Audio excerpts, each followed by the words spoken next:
_text.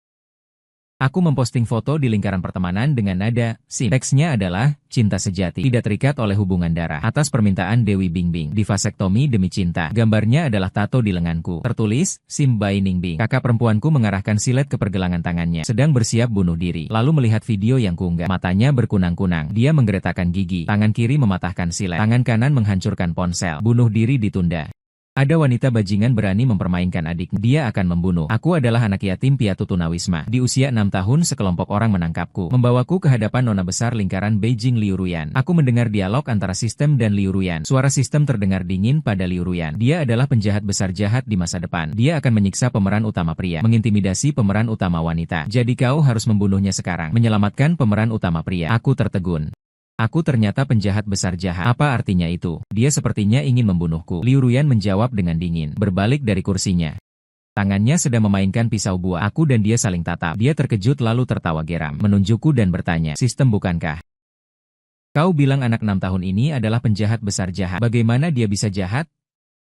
Menyemprot pemeran utama pria wanita dengan pistol air. Sistem menjelaskan, dia masih kecil sekarang. Tapi saat besar nanti akan menyiksa pemeran utama pria wanita dengan gila. Mereka banyak bicara sekali. Aku lapar sampai pusing. Tidak peduli apapun lagi. Aku menggantungkan ujung rok Liu Ruyan. Menengadah dan berkata padanya, kakak, aku ingin makan. _text. Dia bilang pantas saja dia antagonis jahat yang besar. Bisa fleksibel dan tunduk. Cara kerjanya hebat. Mengerikan sekali. Liu Ruyan, cepat tutup telingamu.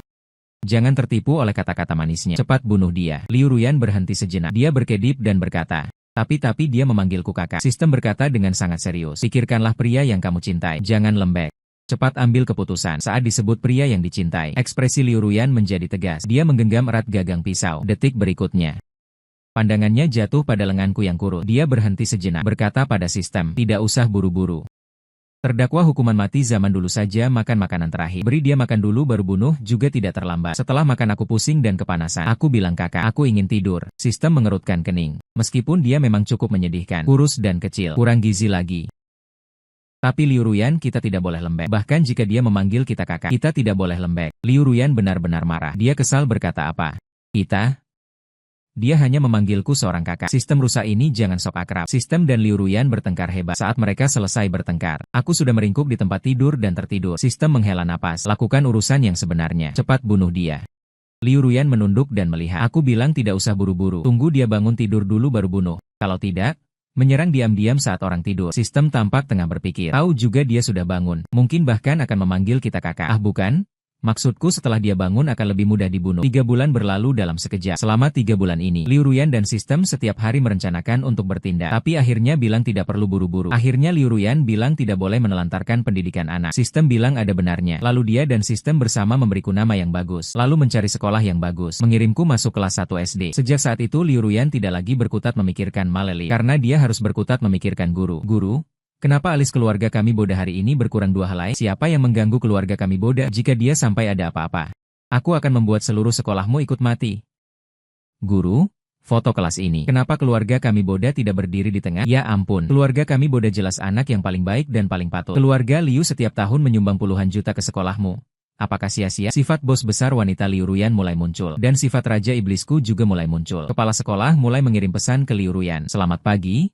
Nona besar, selamat pagi. Begini, Boda hari ini di sekolah bersikeras mau bermain kuda-kudaan dengan teman sebangku perempuan. Tolong Anda lihatlah, sungguh tidak pantas. Fu Shiping, yang lain semua murid laki-laki yang menggendong murid perempuan. Hanya Ji Boda yang menyuruh teman sebangku perempuan jadi kuda. Liu Ruyan membalas emangnya kenapa? Hanya boleh perempuan naik laki-laki. Tidak boleh laki-laki naik perempuan. Suruh dia merangkak cepat. Hanya dia yang paling lambat. Kepala sekolah membalas tanda tanya. Tentu saja. Semakin sering aku membuat masalah, Liu Ruyan juga akan menghukumku. Misalnya sekali waktu guru berkata pada Liu Ruyan, Ibu Liu, Boda membaca buku luar pelajaran di kelas. Awalnya kukira anaknya membaca Diary of a Madman. Kukira dia penggemar Lusun. Sangat terharu. Tapi kemudian kudapati itu adalah Diary of a F-King Man. Liu Ruyan akan menghukumku. _text. Tapi saat itu sistem akan menghela napas dan berkata, kamu tahu. Dia sejak kecil tidak punya orang tua. Selalu mengikuti di samping Liu Ruyan. Kamu marahi dia saja. Dia hanya memandangimu seperti ini. Dia sama sekali tidak menyedihkan. Sama sekali tidak sedih. Saat itu aku segera menyambar kesempatan, mendongak memandang Liu Ruyan, menggunakan kedua tangan memegang ujung lengan bajunya, lalu mengedip-ngedipkan mata. Liu Ruyan pun tidak tega menghukumku. Surat pernyataan yang awalnya dia tentukan untuk kutulis, dari 500 kata menjadi 300 kata, lalu menjadi 100 kata. Akhirnya hanya menyuruhku menulis 5 kata. Dia mengira aku akan menulis kakak. Aku salah. Tapi begitu dibuka ternyata tertulis aku cinta kakak. Dia dan sistem sama-sama menarik napas dalam. Keduanya berkaca-kaca, tidak tega memarahiku setengah kata pun. Hei si penjahat kejam versi anak-anak hanya menggunakan siasat kecil. Tapi aku juga pernah melihat Liu Ruyan marah. Hari itu Liu Ruyan sedang berkencan dengan pemeran utama Itou Makoto. Ini seharusnya kencan yang sangat penting, karena menurut alur cerita, dia akan karena kencan ini benar-benar jatuh cinta pada Itou Makoto. Tapi baru sampai di restoran yang dipesan Itou Makoto, dia menerima telepon dari kepala sekolah. Kepala sekolah berkata dengan panik, "Nona besar tidak baik. Hari ini sekolah mengadakan aktivitas memasak kacang panjang boda tidak matang. 30 orang sehabis makan langsung masuk rumah sakit." Pemenang boda berubah menjadi Huang Lei yang menggemparkan dunia. Liu Ruyan terpaksa membatalkan kencan dengan Itou Makoto. Pergi mengurus masalah yang kubicarakan. Aku ingat sangat jelas, itu pertama kalinya. Liu Ruyan menunjukkan kemarahan di hadapanku. Dia sangat marah, berkata benar-benar menjengkelkan. Mereka jelas tahu boda akan memasak, tapi tidak minum penawar racun sebelumnya. Apakah mereka pernah berpikir setelah makan mereka akan pingsan? Akan meninggalkan bayangan psikologi sebesar apa untuk boda kami? Boda kami nanti tidak berani makan lagi. Kami boda sudah kurus begini. Kalian masih mau menakut-nakutinya? Kepala sekolah ketakutan sampai berkeringat deras. Terus mengangguk sambil berkata, "Benar juga, anak-anak zaman sekarang tidak punya kepekaan. Melihatnya kau tidak makan penangkal racun dulu. Nanti saya tegur mereka. Semoga tidak menakuti teman boda." Aduh, nona muda, lihatlah masalah ini. Tolong jangan marah. Tapi Liu Ruyan takut. Anak-anak kecil tidak mau bermain denganku karena insiden kacang panjang. Jadi dia memberi teman-teman yang masuk rumah sakit masing-masing satu set rumah tradisional di pusat kota Jingxi dan satu mobil mewah. 30 teman saat sadar masing-masing. Di depannya ada sertifikat properti dan kunci mobil bermerek ganda. Teman-teman semua senang sekali. Saling bertanya, apakah kita sudah sampai surga? Kok bisa ada keuntungan seperti ini? Singkatnya tidak ada satupun teman yang membenciku karena hal ini. Sebaliknya di sekolah banyak teman yang memohon aku jadi sekali lagi. Huang Lei masak kacang panjang untuk mereka. Sejak punya kakak, hidup jadi sangat bahagia. Aku menghindari 3 teman yang memohon aku masak kacang panjang. Berpikir seperti itu, waktu mengalir seperti air. Aku 16 tahun. Tahun ini Liu Ruyan 26 tahun. Hari ini aku sedang sekolah tiba-tiba. Aku melihat komentar mengambang di langit-langit. Sayang sekali, karakter wanita pendamping setia Liu Ruyan akan turun panggung. Ada juga komentar yang bilang iya, pria utama baru saja melamar wanita utama. Dia malah mengundang Liu Ruyan ke pernikahan mereka. Itou Makoto juga membandingkan Liu Ruyan dengan wanita utama sederhana. Dia bilang ke Liu Ruyan, dia berbeda denganmu. Dia seperti kertas putih, bunga kecil yang belum pernah ternodai duniawi. Wanita sepertimu yang dibesarkan uang, berdandan secantik apapun, tidak bisa mengalahkan matanya yang jernih dan polos. Liu Ruyan gemetar karena marah. Ada komentar yang menjawab pertanyaan. Wanita utama sederhana ini impiannya jadi kaya mendadak. Chuan Ming menutupi villa. Dia sangat ingin menikah dengan orang kaya. Translate_text. Entah apa yang sombong-sombong juga ada komentar bullet screen. Lupakan saja ini. 20 menit lagi. Liu Ruyan akan mengakhiri hidupnya sendiri. Aduh, aku paling suka nona sombong ini. Sangat disayangkan. Setelah dia meninggal, keluarga Liu akan dimakan habis oleh pesaing. Adik laki-lakinya juga akan berubah dari anak orang kaya menjadi sangat menyedihkan. Kakak perempuanku bunuh diri. Aku tiba-tiba berdiri dan berlari keluar kampus. Aku tidak boleh membiarkan kakakku mati. Aku harus cepat menemukannya. Tapi di mana dia berada? Aku meneleponnya tapi tidak diangkat. Tapi teleponnya tidak mati, melainkan ditutup. Sekilas, aku memikirkan cara yang bagus. Tidak peduli di mana kakakku sekarang. Aku pasti tidak akan sampai. Hanya bisa mencoba kultivasi jahat. Aku menerobos masuk ke toko tato. Minta bos membuat stiker tato. Langsung pergi ke rumah sakit pria di sebelah. Aku menempel stiker tato di lengan kiri. Tertulis anjing penjilat by Ningbing. Lengan kanan memakai kaos panjang pink ponsel. Cari sudut yang tepat. Menghadap nama departemen. Tangan kiri pegang tangan kanan, jari saling mengunci. Memperlihatkan tato. Foto timer. Dengan cepat mendapatkan foto dengan informasi yang sangat besar, aku langsung memposting di, tentu saja hanya kakak yang bisa melihat, dengan tulisan cinta sejati tidak terikat darah, atas permintaan Dewi Bingbing, dikebiri demi cinta tidak pernah menyesal. Di bawahnya ditambahkan lagi screenshot transfer semua hartaku, keterangan hadiah sukarela, kurang dari setengah detik. Bullet screen langsung bergulir cepat. Aduh, kenapa wanita kedua tidak mati? Tidak tahu. Dia berteriak sesuatu seperti bajingan mati lalu berlari keluar. Aku menarik napas dalam-dalam, jatuh duduk di kursi. Translate_text. Tapi aku tahu pertunjukan ini belum bisa berakhir. Segera aku akan menghapus dinamika. Pura-pura lupa belum memblokirnya. Lagi-lagi kabur dari kelas sore dan tidak kembali ke sekolah. Malam hari sengaja pulang sangat terlambat. Ruang tamu yang luas tidak menyalakan lampu. Sangat aneh. Aku mengangkat tangan menyalakan lampu. Detik berikutnya melihat Liu Ruyan duduk di sofa tengah dan para pelayan yang berbaris 2 baris di belakangnya. Dia duduk di kursi utama. Bersandar pada sandaran kursi beludru merah, kaki bersilang, matanya sedikit menyipit, ekspresi datar, wajahnya sangat dingin. Para pelayan di belakangnya semua menunduk. Aku kaget. Aku bertanya kakak, kok sudah pulang? Dia tidak menjawab. Pandangan mata dingin. Menatapku erat untuk waktu yang lama. Sudah memasuki musim panas. Tapi aku masih memakai jaket tebal. Kebetulan menutupi tato. Nada bicara Liu Ruyan tenang. Sama sekali tidak bergejolak. Dia bertanya, kamu sore tidak masuk kelas kemana? Aku tersenyum merayu. Aku bilang kakak. Aku dan beberapa teman pergi main. Teman? Nada bicara Liu Ruyan sangat dingin. Dia bilang kamu jadi anjing menjilat untuk temanmu. Aku menunduk. Tidak bicara. Menyembunyikan ekspresi rasa bersalah. Seperti murid yang berbuat salah di hadapan guru. Liu Ruyan berdiri. Semua pelayan segera paham berbalik pergi meninggalkan rumah besar. Hanya tinggal aku dan dia. Liu Ruyan melangkah mendekatiku, berdiri tegap di hadapanku. Meski lebih pendek setengah kepala dariku, aku merasakan hawa dingin yang sangat menekan. Tidak tahan, mundur beberapa langkah. Detik berikutnya ku dengar suara dinginnya terdengar. Dia bilang lepaskan baju dan celanamu. Aneh sekali. Aku jelas-jelas tidak melakukan kesalahan. Mengapa di hadapannya aku masih merasa bersalah seperti ini? Aku tersenyum manis padanya dan berkata, bukan? Kak, tunggu sebentar. Aku ingin bertanya. Apakah kamu sibuk belakangan ini? Aku merindukanmu. Kak, apakah kamu lelah? Apakah kamu merindukanku? Dia menatapku. Nada suaranya dingin menusuk tulang. Dia berkata, apakah kamu yang melepas sendiri atau aku yang bantu? Baiklah, sama sekali tidak bisa dihindari. Aku menggaruk kepala dan berkata, jangan-jangan, aku sendiri yang akan melakukannya. Aku sudah berusaha memperlambat gerakanku semaksimal mungkin, tetapi tetap saja tidak bisa tidak melepas. Baru saja aku melepas jaket. Liu Ruyan langsung menarik lenganku dengan kasar, menggulung lengan baju. Detik berikutnya, mata Liu Ruyan memerah. Seperti linglung, dia mencengkeram lenganku. Ujung jarinya gemetar. Kukunya menusuk dalam ketato itu. Tetapi Liu Ruyan tidak mengendurkan cengkeramannya. Dia menatapku dan bertatah kata. Apa ini? Aku tidak berkata apa-apa. Liu Ruyan menggigit bibir bawahnya dengan kuat. Dia marah dan berkata, Ji Boda, kamu baru 16 tahun. Katakan padaku, sampai sejauh mana kamu melakukan itu untuk si wanita brengsek itu? Aku hanya merasa wajahku memanas. Memalingkan kepala. Aku berkata, itu tidak ada hubungannya denganmu. Liu Ruyan berdiri tegak. Nada suaranya dingin sampai titik beku. Dia bertanya padaku untuk terakhir kalinya. Mau bicara atau tidak? Aku terpana menatapnya. Dari usiaku 6 tahun sampai 16 tahun. Liu Ruyan selalu bersikap lembut dan baik padaku. Meskipun aku pernah membuat berbagai masalah, dia juga tidak pernah seperti ini. Andai saja sistemnya ada di sini, mungkin bisa membantuku membujuk Liu Ruyan. Sayangnya sistem sedang sibuk mengerjakan tugas di dunia lain belakangan ini. Translate_text. Tapi aku tahu aku harus terus berakting. Liu Ruyan punya hal yang tidak bisa dia lepaskan sehingga terus hidup. Aku menarik napas dalam-dalam. Detik berikutnya aku melepaskan genggamannya dengan kasar. Dengan wajah penuh tekad berkata, aku tidak ada yang perlu dibicarakan denganmu. Dengan hak apa kau menanyai aku? Kau mencintai Itō Makoto. Jadi kau bisa melakukan apa saja untuknya. Aku juga mencintai Dewiku. Aku juga bisa melakukan apa saja untuknya. Aku hanya mencintainya. Apa salahku? Dan kau juga jangan salah paham. Dia tidak memaksaku melakukan vasektomi, melainkan hanya setelah aku menyelesaikan ini. Dia akan mempertimbangkan untuk bersamaku. Dengan apa kau memakinya? Perempuan bajingan. Pergi. Pidato yang penuh semangat dan lancar ini. Pidato kilat. Setelah selesai berbicara, di dalam ruangan sunyi senyap. Ekspresi Liu Ruyan tidak banyak berubah. Hanya pandangannya kehilangan fokus sejenak. Seperti ada sesuatu yang selaras di pikirannya. Detik berikutnya dia membeku, melihatku dengan tatapan kosong. Bergumam tak percaya seperti pada dirinya sendiri. Kau belajar dariku.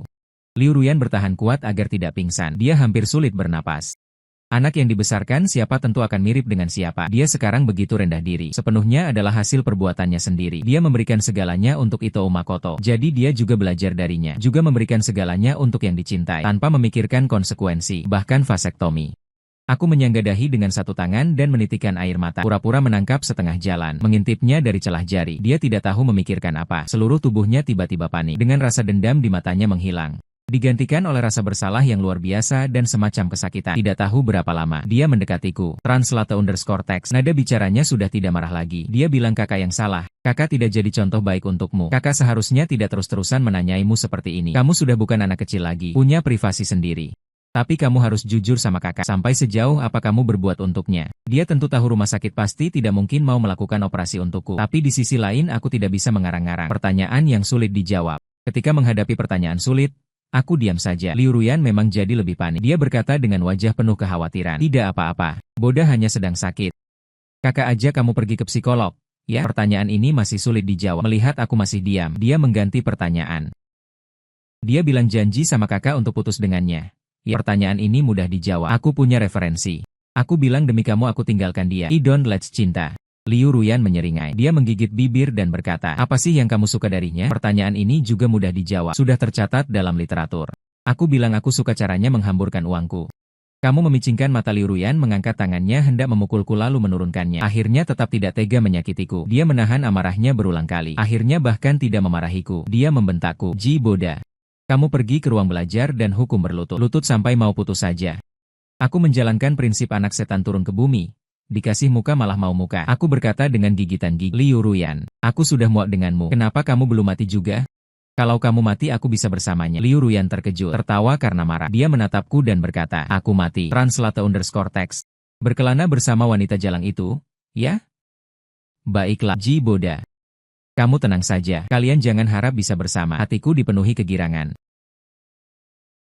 Yang kuinginkan hanyalah kematian Liu Ruyan ini. Peristiwa ini juga tercatat di warung kecil di tepi awan. Dalam kegirangan, aktingku tak kulupakan. Ku berikan kursi dan kembali ke kamar. Membanting pintu dengan keras. Tak lupa juga menyalakan di dalam kamar. Bahkan mati pun harus menekan tombol putar. Mulai berpura-pura murung. Ku bermain sandiwara lagi dan lagi. Sangat puas. Berbaring di tempat tidur menatap langit-langit sambil menghela napas. Saat ini Liu Ruyan seharusnya tidak akan mati. Sudah kuduga gaya menjilat ini pasti efektif untuknya. Karena ketika aku berusia 10 tahun, ada sebuah drama televisi yang sangat populer. Pemeran pria dalam drama itu adalah anak orang kaya. Untuk menerima wanita yang mengandung anak orang lain, tanpa ragu menyerahkan seluruh hartanya. Ingin memberinya rasa aman yang penuh. Saat itu aku tidak mengerti apa-apa. Tengkurap di sofa menatap bodoh mereka berpacaran. Hari itu Liu Ruyan pulang ke rumah. Dia menemukanku menonton drama seperti ini. Matanya gelap, hampir mati ketakutan. Kebetulan kamera menyorot wajah wanita itu. Liu Ruyan panik sampai menendang televisi hingga hancur dengan tendangan tinggi. Detik berikutnya dia tersadar. Buru-buru berkata padaku, Boda, tidak apa-apa, tidak apa-apa. Kakak baru saja berlatih, tidak bisa berdiri tegak. Dia menggandengku kembali ke kamar, berkata pada kepala pelayan, drama ini harus diblokir permanen, tidak boleh diperlihatkan padaku. Lalu malam hari Liu Ruyan bermain game bersamaku. Dia menyuruhku mengeluarkan semua uang sakuku. All in bermain tantangan kacang ledak. Memilih kacang yang salah. Uang saku semuanya menjadi miliknya. Jika benar hadiah akan terakumulasi. Masih kuingat hari itu dia berhasil menghabiskan semua uang sakuku. Aku menangis hingga ingus dan air mata berleleran. Liu Ruyan berjongkok di hadapanku. Dengan lembut membantu mengusap air mataku. Dia berkata Ji Boda pasti kalah meski tahu oddsnya. Sulit ditebak isi hati manusia. Mempertaruhkan seluruh harta untuk menguji hati seseorang. Berapa persen kemungkinan menangnya kau? Jangan all in lagi di masa depan. Sudah ingat? Aku mengangguk setengah mengerti. Liu Ruyan pun tersenyum. Menjulurkan tangan mencolek dahiku. Tahun itu Liu Ruyan 18 tahun. Belum disiksa fisik dan hatinya oleh Maleli. Dia muda cantik berseri. Lancar tanpa hambatan. Bintang masa depan yang bersinar gemilang di dunia bisnis. Aku menarik diri dari kenangan. Kembali ke realita. Menggigit gigi kuat-kuat. Sejak kecil hingga besar. Kakak perempuanku benar-benar terlalu baik padaku. Aku takkan biarkan kakakku mati. Jika kakakku benar-benar mati nanti, saat aku merindukannya hanya bisa talking to the moon. Hal seperti ini takkan kubiarkan. Berakting seharian sampai aktor bayaran ini kelelahan tertidur. Dalam keadaan setengah sadar, kurasakan kasur di sampingku melesak ke bawah. Detik berikutnya jari-jari dinginan ramping menyentuh lenganku. Sepertinya seseorang mengoleskan salep pada bekas cubitan. Dalam kegelapan yang peka, suara napas wanita terdengar jelas. Lalu kudengar suara Liu Ruyan. Sangat sendu. Liu Ruyan yang dingin dan menjauh. Ini bagai binatang kecil yang terbuang di sudut dunia. Suaranya lembut dan elegan. Dia berkata, Ji Boda, kau bilang akan menjagaku di usia 8 tahun. Padahal kau masih anak kecil. Sungguh aneh ya, tapi ucapan itu tak pernah kulupakan. Tangan Liu Ruyan dengan lembut mengusap rambut di dahiku. Ku bau aroma parfumnya dan bau alkohol yang pekat. Suaranya bergetar. Di usia 16 tahun, aku sudah yatim piatu, meneruskan bisnis keluarga, berdiri sendiri. Tidak pernah ada yang berani bilang akan menjagaku. Tapi hari ini kau malah menyuruhku mati demi seorang perempuan. Padahal satu-satunya keluarga yang kupunya adalah kau. Satu-satunya keluarga yang kau punya adalah aku. Kurasakan tetesan air dingin menghujam wajahku, lalu berkelok-kelok mengalir ke bawah. Untuk sesaat seolah aku juga menangis. Tetesan air itu semakin banyak, seperti hujan. Dia terseduh-seduh. Kakak bukanlah panutan yang baik. Kakak tidak membimbingmu dengan baik. Boda, kalau tidak ada kakak, apa yang akan kau lakukan? Akankah kau ditipu oleh perempuan jalang itu? Akankah kau seperti orang bodoh memberinya segalanya? Akankah kau memilih memaafkannya yang berselingkuh? Akankah kau menjadi penampung bagi perempuan brengsek itu? Pikiranku tiba-tiba tercerahkan. Ini mengingatkanku. Besok akan kusiapkan surat keterangan hamil. Bilang saja meski belum pernah menyentuhnya. Tapi aku akan menjadi ayah. Memperkaya Citra, anjing peliharaan. Sementara aku merencanakan. Detik berikutnya Liu Ruyan menggoyangku. Aku tidak tahu apa yang akan dilakukannya. Buru-buru pura-pura setengah sadar. Memanggilnya. Kak, melihatku bangun. Liu Ruyan pura-pura tidak pernah menangis. Dengan wajah dingin mendengus keras. Kau masih tahu aku kakakmu? Aneh sekali. Kukira aku adalah musuhmu. Detik berikutnya dia bertepuk tangan. Memanggil orang masuk. Aku baru menyadari. Tim psikolog wanita profesional sudah siap siaga. Baiklah, sepertinya tes psikologi ini harus dilakukan. Keesokan harinya kakakku kondisinya jauh lebih baik. Dia berkonsentrasi membaca. Cara mencegah anak remaja pacaran dini. Bahkan telepon dari Ito Makoto tidak diangkat. Tapi tidak kusangka, Ito Makoto ternyata datang ke rumahku. Dia datang untuk minta uang. Dulu dia ingin buka perusahaan impor-ekspor. Kakak perempuanku memberinya 60 juta yen. Dia menyewa gedung kantor mewah di pusat kota. Lalu mempekerjakan sekelompok karyawan. Setiap hari membungkuk. Memanggilnya bos. 60 juta yen cepat habis. Tapi bisnisnya tidak berjalan. Dia mendatangi kakak perempuanku. Minta investasi putaran kedua. Ito Makoto masuk dan melihat sekeliling. Ruang tamu lantai 1. Seperti singa jantan mengawasi wilayahnya. Lalu dia duduk di sofa. Membenarkan kacamatanya. Memperhatikanku. Dia bilang, di mana kakakmu? Kok belum turun? Penampilannya tampan, alis tajam, mata bersinar. Hanya duduk saja sudah terlihat luar biasa. Tapi meski begitu, aku tidak ingin bicara dengannya. Aku pura-pura tidak dengar. Menunduk main ponsel. Pelayan di samping menjawab untukku. Nona Liu di ruang belajar lantai 4 sedang baca buku parenting. Butuh waktu sebentar baru bisa turun. Tiba-tiba ponselku disambar. Aku mendongak melihat Ito Makoto, mengangkat alis, bersuara rendah berkata, kembalikan. Dia tidak mengembalikan. Aku hanya menyimpan ponsel ke saku, menunduk memandangiku berkata, Hirota, dengar-dengar kakakmu mau mengirimmu kuliah ke Amerika. Dengarkan nasihatku, jangan ke luar negeri, tetap di dalam negeri saja.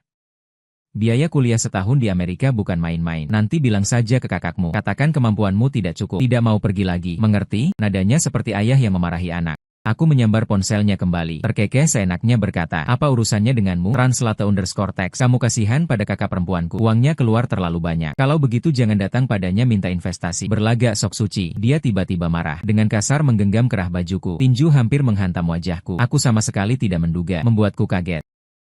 Lalu dia menunjukku dengan jari sambil berkata, awalnya aku lihat kamu masih kecil. Sudah lama menahanmu. Bocah tak tahu diri. Benar-benar tak punya hati nurani. Bagaimana kakak perempuanmu memperlakukanmu? Kamu lihat tidak? Dia seorang gadis membesarkanmu yang yatim sejak kecil. Jerih payahnya. Kamu tak lihat. Kesulitannya juga tak kamu lihat. Kamu hanya tahu meminta dan menghisap darah. Tak sedikit pun punya rasa terima kasih pada orang yang lebih tua, seperti asap. Dia tidak wajib membesarkanmu, juga tidak wajib menghabiskan banyak uang untukmu. Mengerti? Kamu benar-benar mau mengandalkan kakakmu seumur hidup. Laki-laki dewasa dihidupi perempuan. Kamu tidak merasa malu? Tak berguna sekali. Tidak ada kewajiban. Aku benar-benar muak. Ito Makoto tidak jadi pengacara. Sungguh disayangkan. Saat ini dia berdiri tinggi, memandangku dengan mata melotot. Seolah aku adalah penjahat besar, dan dia adalah malaikat penghakiman. Aku tiba-tiba tersadar. Tidak heran dikatakan antagonis jahat ini akan menyiksa Maleli. Ternyata aku menggunakan uang kakakku. Dia akan merasa tersiksa. Tiba-tiba kulihat kakakku di tangga putar, sedang berjalan ke arah kami. Aku muncul ide gila, langsung tersenyum padanya. Masuk akal. Aku memang terlalu tak berguna. Di usiaku ini seharusnya sudah bekerja mencari uang sendiri. Kemarahan di wajah Ito Makoto membeku. Benar-benar, aku tertawa lepas. Suara jernih bagai air, bergema di aula. Aku bilang tentu saja. Kakak, kamu benar. Mana ada logikanya wanita menafkahi pria? Aku merenung dalam kesakitan. Memutuskan, aku akan pergi bekerja. Cari uang untuk menafkahi Dewi Bingbingku. Beli mobil dan rumah untuknya. Kumpulkan mas kawin 388.000. Seketika, suara Liu Ruyan bergema di aula. Dia berteriak, beraninya kau? Liu Ruyan berlari mendekat, memegang erat lenganku. Aku membelalakan mata, dengan wajah bingung. Aku bilang, kakak, kenapa kamu malah marah? Kakak Cheng tidak salah. Usiaku sekarang memang saatnya cari uang dan tabungan untuk calon istri. Jadi aku putuskan, besok aku akan cari proyek bangunan untuk angkut batu bata. Aku buka ponsel, tunjukkan buku di keranjang belanja ke kakakku. Masing-masing adalah, berani menerima tanggung jawab adalah wujud rasa tanggung jawab. Etika self-cultivation seorang Sim, yang terakhir pasti punya segalanya. Memulai hidup dari nol di proyek bangunan. Dari proyek bangunan ke keluarga kaya. Perjuanganku, gadis yang merokok, minum alkohol, tatoan, dan nongkrong di bar. Sebenarnya paling suci dibanding siapapun. Segudang buku menggemparkan itu masuk ke pandangan Liu Ruyan. Aku berkata sambil tertawa, kakak, jangan khawatir tentang aku. Lihat, ini daftar buku yang baru saja direkomendasikan kakak Cheng kepadaku. Sangat berguna, kan? Aku mulai berbisik. Aku bilang, kakak Cheng bilang, pria cari uang memang untuk dibelanjakan wanita. Semakin sukses, semakin kaya seorang pria, semakin berharap wanita matre. Bingbing juga tidak mengeluarkan uang untuk orang. Apa yang dicari gadis dariku? Liu Ruyan pupil matanya menyempit. Translate_text. Sistem juga sudah kembali saat ini. Aku mendengarnya menjerit dalam pikiran Liu Ruyan. Sialan. Siapa yang memperlihatkan buku seperti ini pada boda kami? Dan siapa itu Bingbing itu? Peri kecil. Kamu ditangkap. Liu Ruyan. Bagaimana caramu mengasuhan? Sial. Aku ingin mengganti pemeran pria utama ini. Ito Makoto, kamu juga ditangkap. Berani-beraninya memperlihatkan buku seperti ini pada boda kami. Buku-buku sampah ini juga ditangkap. Sistem menangkap dengan keras. Tapi Liu Ruyan tidak menghiraukannya. Dia hanya menarikku. Memandang Ito Makoto dengan tidak percaya, dahinya penuh ketidakpuasan. Dia bertanya apa sebenarnya yang kamu katakan pada adikku. Ito Makoto terlihat sangat terkejut. Dia berkata dengan kalimat yang tidak teratur. Bukan? Waduh, bukan? Aku tidak mengatakan dia berbohong. Aku sama sekali tidak merekomendasikan daftar buku apapun. Jika tidak percaya, kamu bisa periksa rekaman CCTV. Dia sendiri yang menyukai Bingbing itu. Sendiri yang ingin menjadi anjing penjilat. Tapi malah menyalahkanku. Liu Ruyan mengerutkan kening. Nada bicaranya sangat meyakinkan. Bahkan ada sedikit kesombongan. Dia mendengus dingin dan berkata, periksa rekaman CCTV? Tidak perlu. Boda kami tidak mungkin berbohong. Ito Makoto memegang bahu kakak perempuanku. Dia menatap matanya. Berkata dengan nada tergesa-gesa, Ruyan, aku hanya memberitahunya. Harus tahu berterima kasih. Harus menghargai uang dan pengorbananmu. Detik berikutnya, di luar dugaan, Liu Ruyan malah melepasnya. Nada bicara Liu Ruyan marah dan tidak mengerti. Dia berkata bagaimana kamu tahu dia tidak berterima kasih. Tidak bersyukur. Rasa syukur yang kau maksud adalah membuatnya tidak sekolah. Keluar bekerja bata untuk cari uang ya. Gak usah bicara soal keluargaku punya uang. Bahkan jika besok keluarga Liu bangkrut. Kakak perempuan seperti ibu. Aku bahkan mau jadi pelayan restoran. Mengemis di jalan. Juga tidak mungkin membiarkannya belum dewasa sudah putus sekolah untuk bekerja. Apalagi membiarkannya jadi kuli di luar. Hanya untuk menghidupi wanita lain. Sampai di sini, Liu Ruyan semakin marah. Dia bilang bagaimana kau bisa membuatnya punya pikiran seperti ini di saat seperti ini. Dia baru 16 tahun. Jika dia benar-benar pindah. Aku Liu Ruyan menggigit bibirnya. Akhirnya menahan diri. Dia memalingkan wajah. Beberapa helai rambut di pelipis jatuh menutupi bulu mata membentuk bayangan. Dia akhirnya tidak bisa menyalahkan malelit Ito Makoto. Ito Makoto membaca situasi. Seperti mendapatkan secercah harapan. Dia segera membela diri. Dia bilang Ruyan, dengarkan aku. Aku tahu adikmu tidak bisa berbohong. Kalau begitu, lebih baik lihat rekaman monitor. Lihat apa yang aku katakan. Baru kau jatuhkan hukuman untukku. Setelah kau lihat rekamannya, kau mau membenciku seberapapun. Aku terima. Dia berdiri dan berkata, kepala rumah tangga. Tolong perlihatkan rekaman kepada Ruyan. Kepala rumah tangga Paman Li maju dengan senyum profesional yang sempurna. Pelipisku berdenyut, hancur berantakan. Setelah Liu Ruyan melihat rekaman ini, aku benar-benar jadi antagonis jahat yang menjebak Malel. Detik berikutnya. Kepala rumah tangga Paman Li menghalangi Ito Makoto. Dia bilang Tuan Ito, jika di sini diputar rekamannya, boda keluarga kami harus mendengarkan lagi. Apa yang Tuan katakan barusan? Aku tidak ingin yang Master mendengarkan lagi. Ucapan seperti Tuan. Pak Li melanjutkan dengan sangat sopan. Tapi saya masih ingat ucapan Tuan Yi barusan. Tuan Yi berpendapat agar keluarga Liu tidak perlu mengeluarkan banyak uang. Seharusnya memotong biaya sekolah boda. Ini membuat saya merasa sangat bersalah. Tuan muda boda saya lihat tumbuh besar sejak kecil. Jika suatu hari keluarga Liu benar-benar sampai di titik seperti ini, saya lebih rela menyumbang dana pensiun pribadi saya daripada membiarkan Tuan muda kekurangan biaya sekolah. Wajah Liu Ruyan tiba-tiba menjadi dingin. Dia menatap langsung ke Ito Makoto. Seperti baru pertama kali mengenali orang ini. Dia mengatupkan bibir dan berkata, kamu bahkan mau mengatur biaya sekolah adikku? Bibir Ito Makoto berkedut. Dia menggigit gigi dan berkata, Ruyan, aku hanya khawatir dia akan boros dan menghambur-hamburkan uang di Amerika. Pak Li dengan senyum sempurna membawa beberapa faktur di atas nampan, membungkuk dan berkata, Tuan, rapat keluarga memang bukan tempat bagi kami para bawahan untuk ikut bicara. Saya sudah tua.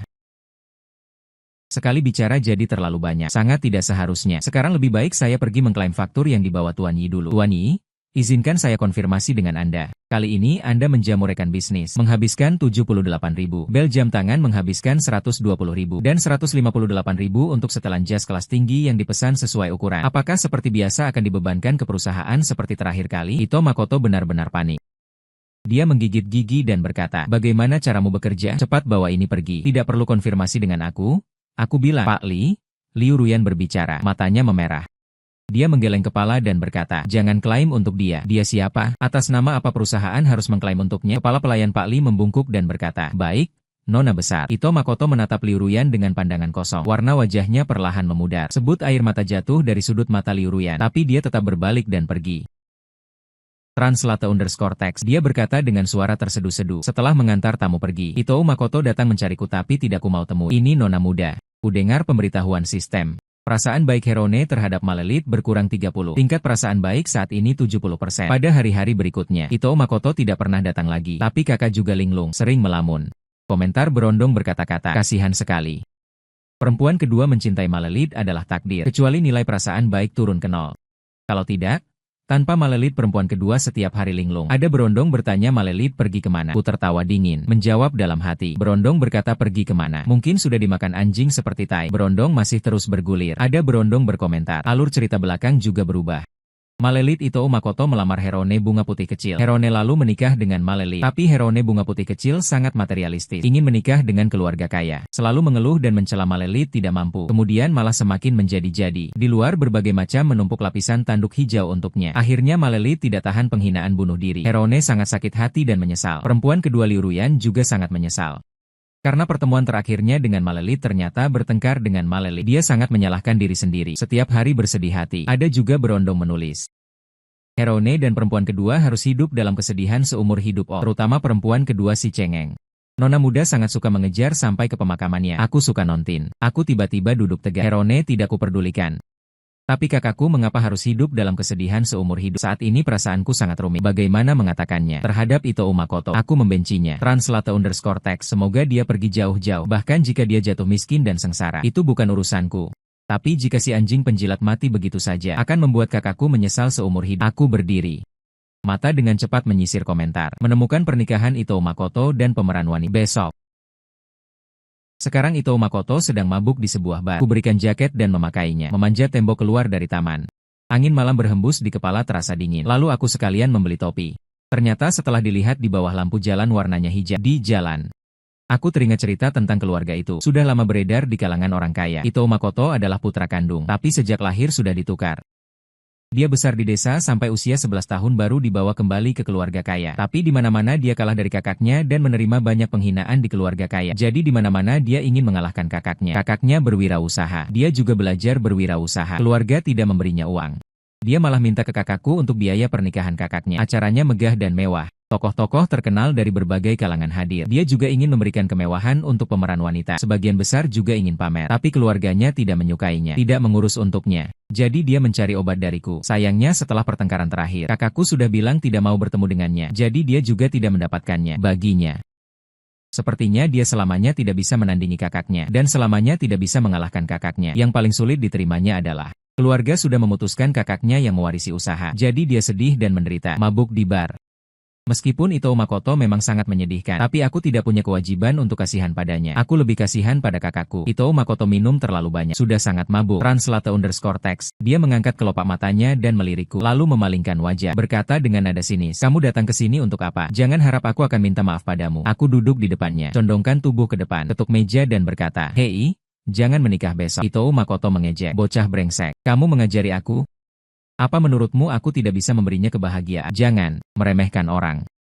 Yang paling tidak kusukai adalah kalian yang besar di keluarga kaya sejak kecil. Kalian mengerti apa? Asalkan aku mau berusaha.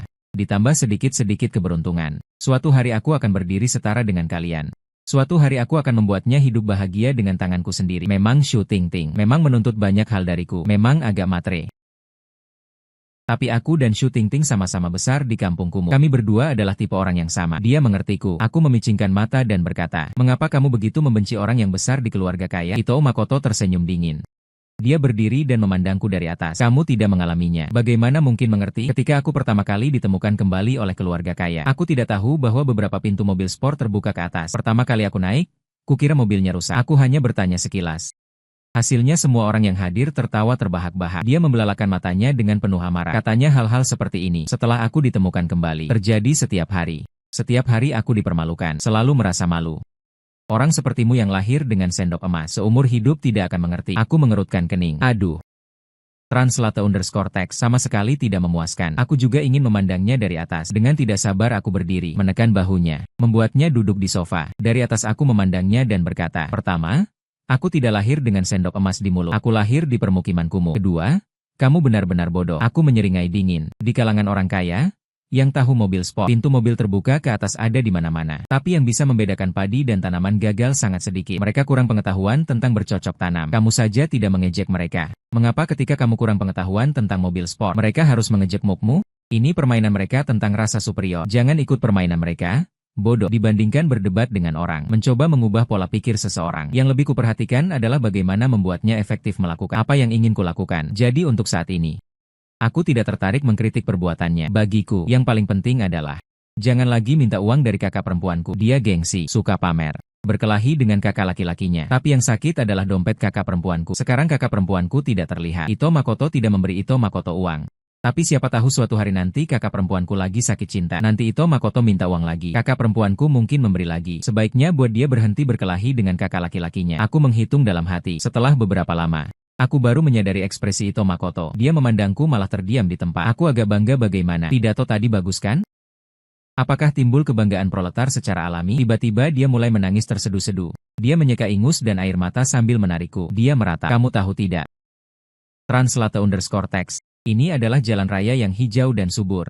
Tapi hidupku hanyalah jalan setapak berlumpur yang kelabu. Waktu kecil ada sekali aku menyeka. Aku mulai sedikit tidak sabar.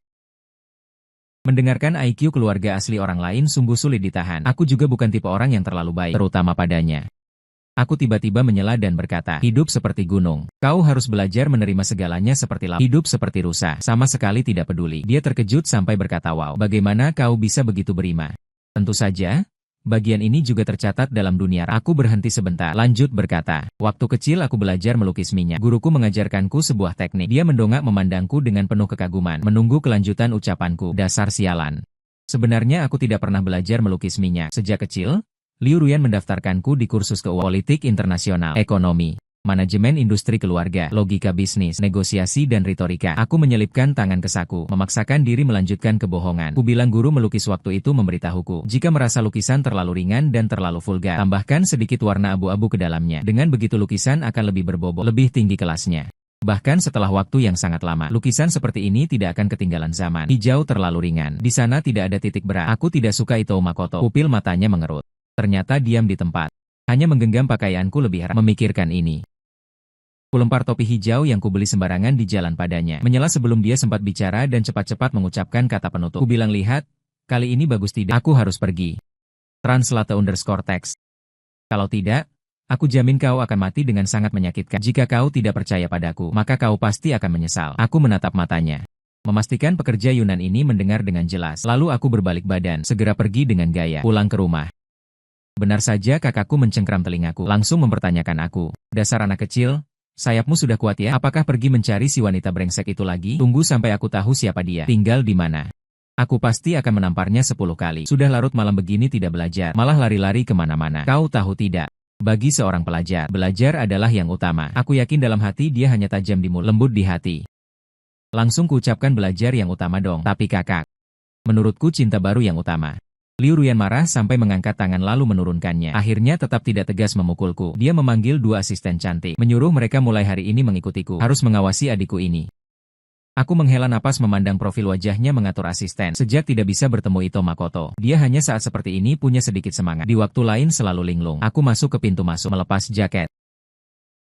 Segera ada pelayan menyambut dengan kedua tangan. Aku menguap. Malam ini aku pertama jadi pengelola lukisan, lalu jadi anjing penjilat paruh waktu. Mengucapkan beberapa pernyataan mengejutkan yang nyeleneh. Membohongi yang ini, membohongi yang itu.